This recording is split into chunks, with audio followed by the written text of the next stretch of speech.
Bien, regresamos aquí a Cambios. Preguntábamos este tema de trabajo. ¿Es cierto que esto se va a volver tan sencillo que cualquiera se va a poder defender? Todo lo contrario, Miguel.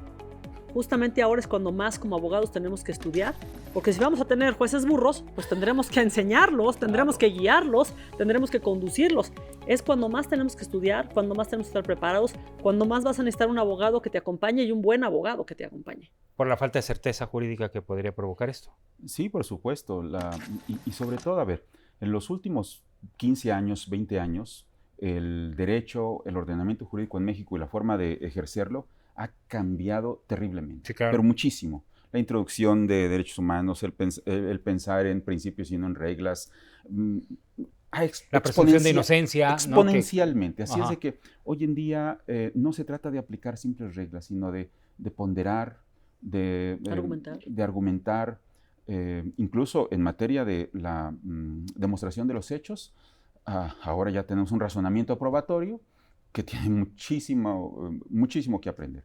Nosotros mismos en la Maestría de Ciencias Jurídico-Penales estamos explorándolo y es muy complicado. Ciertamente la inteligencia artificial podría ocuparse de los aspectos más sencillos, pero mientras eso sucede creo que va a ser más necesario de abogados y de expertos que puedan sobrellevar esto. Partiendo de una premisa interesante, ¿no? Que por ejemplo antes una resolución de amparo se podría, al haber cierta jurisprudencia, se podía aplicar de manera general, ¿no? Ya nadie, o sea, por ejemplo, pasó con el tema de las vacunas COVID, ¿no? Un grupo de niños terminó amparándose, o padres terminaron amparándose, y entonces ya fue regla general y se tuvo que aplicar. Con el tema de la reforma eléctrica, por ejemplo. Hoy no. Cada quien va a tener que tramitar su amparo. Sí. Y va a ser efectos solamente para esa persona, no para las personas que estén demandando lo mismo. Y no va a haber suspensiones. No va a haber suspensiones provisionales. Es el problema, mi querido Miguel Ángel. La gente solo ve desde el punto de vista del mensaje del presidente de la República, pero no ve en conjunto, en todo el contexto, que todas estas reformas, la mayoría de las 20, vulneran derechos humanos, son regresivas. ¿Qué significa regresivas? Que en vez de ir hacia adelante y proteger más los derechos de la gente, los desprotegen, van hacia atrás. Y además violan los tratados y sentencias de la Corte Interamericana y del Tribunal Europeo de Derechos Humanos. Tarde que temprano, este problema va a llegar a la Corte Interamericana y México va a volver a perder. ¿Quién paga con los impuestos? ¿Quién paga las indemnizaciones? ¿Quién paga con la responsabilidad internacional? México. Entonces, de verdad, los diputados, los senadores, aprobaron sin leer, porque si hubiesen leído y comparado con los tratados internacionales y con las sentencias de la Corte Interamericana, hubieran dicho, a ver, ¿para qué nos echamos este bronconón? Pues no. Sí, obviamente el derecho internacional está en función de proteger a la gente, a los más pobres. Ellos son precisamente los más perjudicados con una reforma que está diseñada para que el gobierno sea más autoritario. Justo en ese punto me quisiera detener porque a lo mejor estoy mal, pero ustedes me van a decir. Yo tengo una casa, un terreno, ¿no? El gobierno decide que por ese terreno va a pasar una carretera y por los suyos la empieza a construir. Hoy yo puedo pedir una suspensión provisional y el juez ordena detener la obra, ¿no? Me da una suspensión.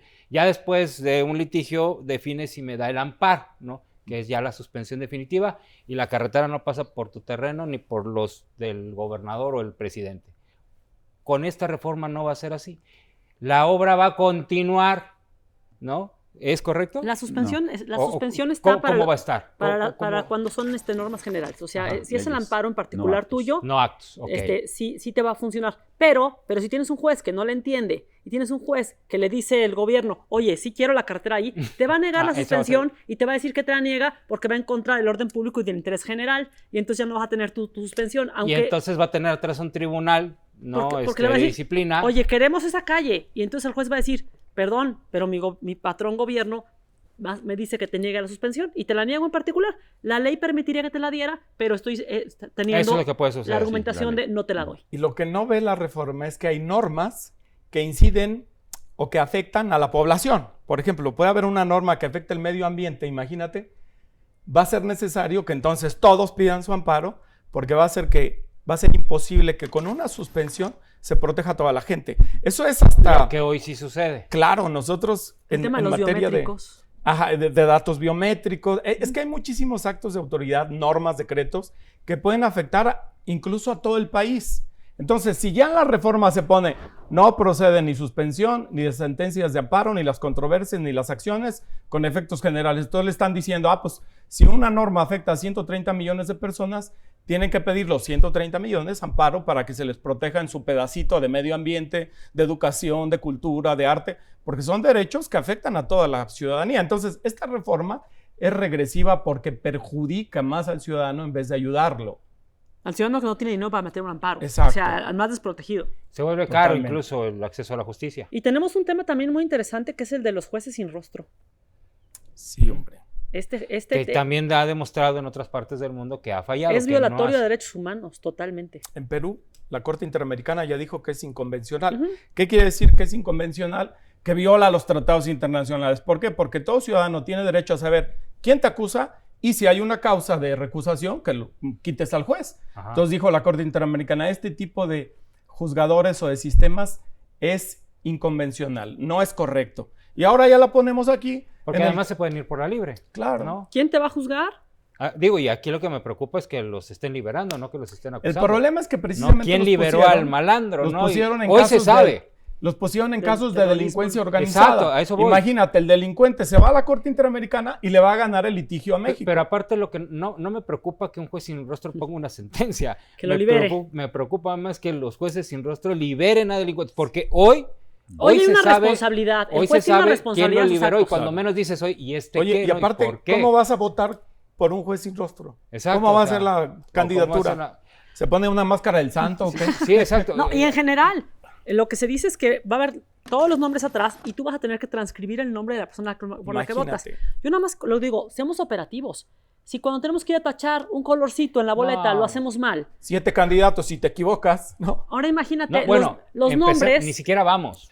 O sea, Y el siquiera costo, vamos. hay 20 hay una- millones de pesos para la primera elección. sí, claro. O sea, con eso ¿Dónde está construyes la 10 austeridad? hospitales, ¿No? claro. ¿Dónde está la austeridad? ¿Quién va a ir a votar? ¿Quién va a estar transcribiendo los nombres de un lado para el otro? ¿Cuántas equivocaciones va a haber? Y también te paras frente a la boleta y vas a saber quiénes son esos nombres por los que estás votando. Pueden porque- hacer uso de tiempos oficiales los candidatos, pero no pueden hacer uso de recursos, ni públicos Así ni es. privados.